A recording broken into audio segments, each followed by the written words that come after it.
বিসমিল্লাহির রহমানির রহিম।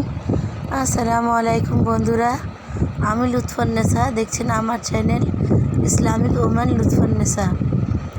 তো আমি এটা সন্ধ্যার সময় একটুখানি সব আমার স্টুডেন্টরা, আমার ছাত্ররা পড়তে এসেছিলো, তো আমি একটুখানি ভাবলাম আজকে একটু ভিডিওটা শ্যুট করে নেওয়া যাক। তো আমি এখন খাতাগুলো দেখছি,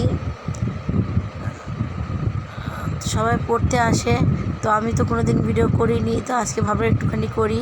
তো এটা আমার ছোটো মেয়ের হাতের লেখা, মোটামুটি ভালো, খুব ভালো বলবো না, ও তো পড়তেই বসে না, ইচ্ছা গেলে তবে বসে। তো এই তো সকাল হয়ে গেছে, তো আমার বাসি কাজ হয়ে গেছে, সব গুছানো হয়ে গেছে। তো গুছানোর পর থালাটা ধোয়ার পর আমি প্রথমে যেটা করব ওটা হচ্ছে ফ্রিজ থেকে মুরগির মাংসটা বার করে নেব। তো বুধবারে আমাদের সব কিছু একসঙ্গে নিয়ে আসে, তো আমি এখন সব গুছিয়ে রেখে দিই, অল্প অল্প করে যেটা আমার লাগবে সেরকম অনুযায়ী আমি সব আলাদা আলাদা রেখে দিই। তো এই যে বড় প্লাস্টিকটা দেখতে পাচ্ছেন, ওটা কিন্তু আমার নয়, আমার মায়ের, আর বাকিগুলো আমার আছে। আমার মায়ের ওটা কোরবানির মাংস আছে। আর এখানে আমি আজকে এখন সকালে নাস্তাটা করে নিচ্ছি। সকালে নাস্তা বলতে আমাদের ডিম পোচ আর রুটিটা বেশিরভাগই হয়, তো আমি এখানে ডিমটা পোচ করে নেব। আর হয়তো বা সবাই ভাবে যে বাজারের ব্লগে তো এত এত কিছু দেখাই, তো হ্যাঁ বন্ধুরা, আমাদের গৃহিণীদের বা আমাদের কিন্তু সাংসারিক মানুষদের একটুখানি যদি বুদ্ধি খাটিয়ে আমরা কাজ করি, আমরা যদি হিসাব করে কাজ করি, আমাদের কিন্তু সংসারটা ভালোভাবেই চলে, আর সব কিছু খাওয়াও হয়, আর টাকা পয়সাটাও কম লাগে। তো আমি এই যে ডিম পোস্ট করে নিচ্ছি, নিয়ে আমার নাস্তা করব। তো আমার ছোটো মেয়ে তো এখন ঘুমোচ্ছে, তো আমরা এখন নাস্তাটা করে নেব।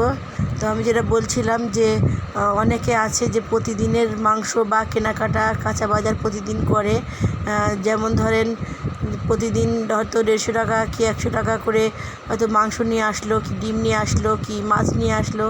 এইভাবে কিন্তু প্রতিদিন যদি আনে তাহলে কিন্তু সপ্তাহে 7 দিনে কিন্তু কমসে কম 800-900 টাকার উপরে চলে যায়। আর এইভাবে কিন্তু সব কিছু এক সপ্তাহে একদিনই নিয়ে চলে আসলে, যেরকম ধরেন গরুর মাংস যত টাকা কেজি, আমরা যদি দিল, কলিজা, ফেফসা, গুর্দো এগুলো নিয়ে আসি, কিন্তু ওগুলো মাংসের চেয়ে হাফ দামে পাওয়া যায়। আর যেরকম মুরগির গিলে পুস্তিও কিন্তু মুরগির মাংসের চেয়ে কম, অর্ধেক দাম। কিন্তু এগুলো নিয়ে আসলে, যতটা মুরগির মাংস নিয়ে আসলো বা যতটা গরুর মাংস নিয়ে আসলো, তার চেয়ে যদি একটু বেশি পরিমাণে ওইগুলো আলাদা আলাদা করে নিয়ে আসে, কিন্তু খরচটাও কম হয় আর খেতেও ভালো লাগে, সব কিছুই খাওয়া যায়। তো আমি এখন মুরগির মাংসটা এভাবে আমি অর্ধেক অর্ধেক করে রেখেছিলাম, তো আমি এখন একটা ভাগ বার করে নিলাম, নিয়ে আমরা রান্না করব। আর সাথে একটু আলু কেটে নিয়েছি, উচ্ছে দিয়ে রান্না করব। তো এখন আমি কড়াইটা বসিয়ে দিলাম। তো হয়তো ভাবা যাবে যে এত কিছু এনে কিভাবে রান্না করি, একসঙ্গে কি করে খাই, কিন্তু না বন্ধুরা, আমরা যদি সপ্তাহে প্রতিদিনের বাজার করতে যাই, কাঁচা বাজার প্রতিদিনের করতে গেলে আমার বেশি খরচা হয়ে যাবে। আর আমি যদি কম করে আনি, আমার ধরো 1 কেজি মাংস আনলো, আর তার সঙ্গে একটু সব জিনিসটা নিয়ে আসলো, তাহলে আমার যদি 3 কেজি মাংস নিয়ে আসে, তাহলে কিন্তু আমার অনেকটাই টাকা চলে যাবে। আর আমার 1 কেজি মাংসের সঙ্গে সব জিনিসটা যদি ছোটো ছোটো করে একটু একটু করে নিয়ে আসে, হাফ কেজি 1 কেজি করে নিয়ে আসে, মাংসের চেয়ে কিন্তু খুচরো সামানগুলোর কিন্তু দামটা একটু কমই লাগে। আর এখানে আমার একটা জার মেয়ে এসেছিলো, তো বাবুটাকে খুব ভালোবাসি, আমরা সবাই ভালোবাসি ওকে। তো ওর শরীরটা খারাপ, ওর চোখ মুখটা একদমই ছোটো হয়ে গিয়েছে, ওর শরীরটা অনেকটাই খারাপ। তো সবাই দোয়া করবেন শরীরটা ওর ভালো হয়ে যাক, ওর তুলছে, ওর নজর লেগেছে বুঝি। তো এই তো আমি এখন রান্নাটা করে নিচ্ছি। আমি ওইদিকে কড়াইয়ের মধ্যে তেল দিয়েছি, আর একটু বেশি পরিমাণেই তেল দিয়েছি, যাতে উচ্ছে ভাজি করব। তো তেলের মধ্যে আমি একটু হলুদ দিয়েছিলাম, দিয়ে আমি উচ্ছেটা আর আলুটা দিয়ে দিলাম, দিয়ে একটু সুন্দর করে ভাজা ভাজা করব। তারপর আমি লবণ দেবো, প্রথমেই কিন্তু আমি লবণটা দেইনি। আর এই তো একটু নাড়াচাড়া করে নিয়ে লবণ দিয়ে তার মধ্যে পেঁয়াজ দিয়ে দিয়েছি। পেঁয়াজটা আমি আগে দিলে হতো, কিন্তু আমি দিইনি, পেঁয়াজটা খেতে একটু ভালো লাগবে। উচ্ছেটা নাড়াচাড়া করার পর পেঁয়াজটা দিয়েছি। আর এখানে আমার মুরগির মাংস যেটা রান্না করব, তার পেঁয়াজটা একটু ভাজা ভাজা হচ্ছে। আমি এখন এখানে আদা রসুন পেস্ট দিয়ে দেবো। আর এটা কিন্তু কেনা রেডিমেড আদা রসুনের পেস্ট, তো আমি 1.5 চামচ মতো দিয়ে দিলাম। দিয়ে কাঁচা গন্ধটা যতক্ষণ না যাবে একটু নাড়াচাড়া করে নেব।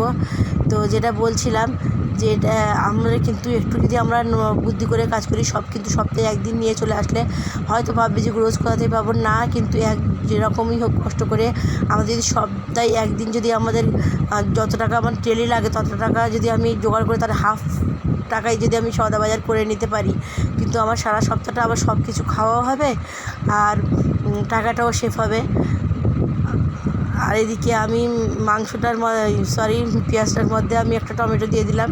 আদর্শিনী গ্যাসটা একটু গন্ধটা একটু চলে আসলে আমি এখানে টমেটো দিয়ে দিলাম, সঙ্গে একটু লবণ দিয়ে দিচ্ছি। এবারে সব মশলা দিয়ে দিচ্ছি, যেরকম ধনের গুঁড়ো, হলুদ গুঁড়ো, লঙ্কার গুঁড়ো, জিরের গুঁড়ো সব দিয়ে একটু নাড়াচাড়া করে অল্প একটু পানি দিয়ে কষিয়ে নেব। আমি প্রথমে কষিয়ে নেওয়ার পর তারপরে আমি মুরগির মাংসটা দেবো। তো প্লিজ আমার কথাগুলোর মধ্যে যদি কোনো জায়গায় কোনো কথাটা যদি ভালো লাগে বা ব্লগটা দেখতে যদি একটুও ভালো লাগে, তো আমার চ্যানেলটা সাবস্ক্রাইব করে পাশের বেল আইকনটা বাজিয়ে দেবেন, যাতে আমার দেওয়া ভিডিও নোটিফিকেশান আপনাদের কাছে যেতে পারে। আর যদি আরও বেশি ভালো লাগে তো আমাকে কমেন্টের মধ্যে জানাবেন। আর হ্যাঁ, খারাপ লাগলে তাও জানাবেন যে আমার এখানে একটু ত্রুটি হয়েছে বা ভুল হয়েছে, আমি সেটাকে ঠিক করে নেওয়ার চেষ্টা করব।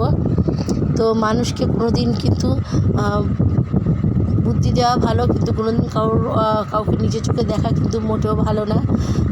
আমরা চাই সব মানুষই আগে বাড়ুক, মানুষের ভালো কাজেতে বা কোনো সফলতার মধ্যে বাধা সৃষ্টি করা কিন্তু মানুষের মধ্যে একদমই উচিত না আমাদের।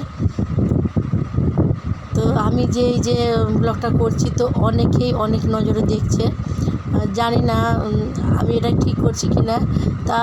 তবে আমি জানি যে আমার হাজব্যান্ড যখন আমার সাথে আছে, আমার হাজব্যান্ড যখন আমাকে বলছে, তখন আমার কোনো এখানে অসুবিধে নেই।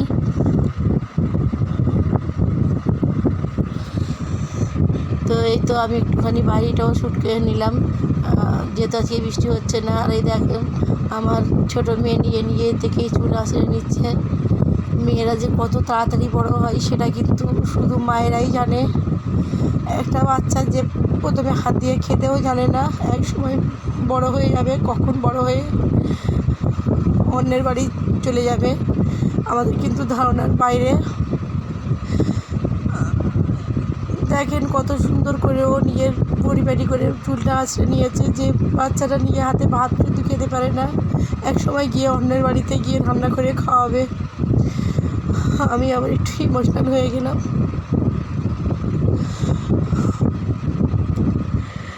এই তো আমার এখন উচ্ছে ভাজি করেছি, উচ্ছে আর আলু ভাজা, এটাও আমার হয়ে এসছে। তো মুরগির মাংসটাও আমি এর আগেও একবার অফ ক্যামেরার মধ্যে ঢাকনাটা খুলে কষিয়ে নিয়েছিলাম, আরও একবার ঢাকনাটা খুলে ভালো করে কষিয়ে নিচ্ছি। আর একটু ভাজা করে কষিয়ে নিলে কিন্তু কষানোর মধ্যেই কিন্তু তরকারির টেস্টটা থাকে। আর আমি আবারও কষাতে তো ওর আব্বু বললো দেখি ফোনটা আমি একটু নিয়ে শ্যুট করে নিই। তো আমার বাইরে কিন্তু অবস্থাটা অনেকটাই খারাপ, যেহেতু সবসময় বৃষ্টি হচ্ছে আর আমি একা হাতে অত কিছু করতে পারছি না। তো আমার এখানে একটু পরিষ্কার করতে হবে বাইরেটাই। ঠিক আছে, করে নেব সময় পেলে। আর প্লিজ একটা লাইক দিয়ে দেবেন, আপনাদের লাইক কিন্তু আমার অনেক উৎসাহ বাড়ায়। আর কমেন্ট করবেন, খারাপ ভালো যেটাই লাগে কমেন্ট করবেন। আর এখানে আমার মোটামুটি রান্না হয়ে গেছে, তো এই তো আমরা খেতে বসেছি। আর এখানে উচ্ছে আলু ভাজি আর মুরগির মাংস। তো এই তো আমরা এখন ভাতটা খেয়ে নিচ্ছি। আর ভাত খেতে এখানেই আমি ব্লগটা শেষ করছি। আসসালামু আলাইকুম ওয়া রাহমাতুল্লাহি ওয়া বারাকাতুহু।